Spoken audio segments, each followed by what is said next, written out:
پیغمبر اسلام محمد صلی اللہ علیہ وسلم کی زندگی کوئی آسان زندگی نہیں تھی، یہ بڑی ڈیفیکلٹ زندگی تھی۔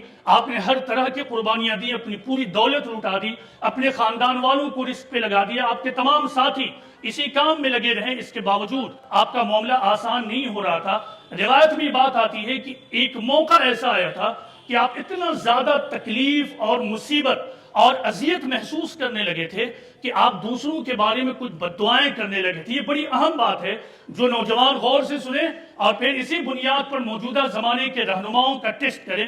پیغمبر اسلام محمد صلی اللہ علیہ وسلم بھی دوسروں کے بارے میں بد دعائیں کرنے لگے تھے۔ حدیث سے یہ ثابت ہے، قرآن میں فوراً یہ آیت آ گئی کہ لیس لک من الامر شیء او یتوب علیہم او یعذبہم فانہم ظالمون۔ اللہ تعالیٰ نے فوراً کہا کہ اے محمد، تم کو ہم نے یہ اختیار نہیں دیا ہے کہ تم دوسروں کے بارے میں بد دعائیں کرو، لعنت کرو۔ یہ ہم فیصلہ کریں گے کہ کوئی توبہ کرے یا اس کو ہدایت مل جائے، کیونکہ وہ ظالم ہے۔ یہ اللہ تعالیٰ نے فوراً روک دیا، کس کو؟ محمد صلی اللہ علیہ وسلم کو۔ یہ کون تھے؟ جنہوں نے اپنی پوری زندگی اذیت اور مصیبت میں ڈال دی۔ کیا آپ کو کوئی ایسا رہنما اور لیڈر معلوم ہے جس نے اپنی پوری زندگی اذیت اور مصیبت میں ڈال رکھی ہے؟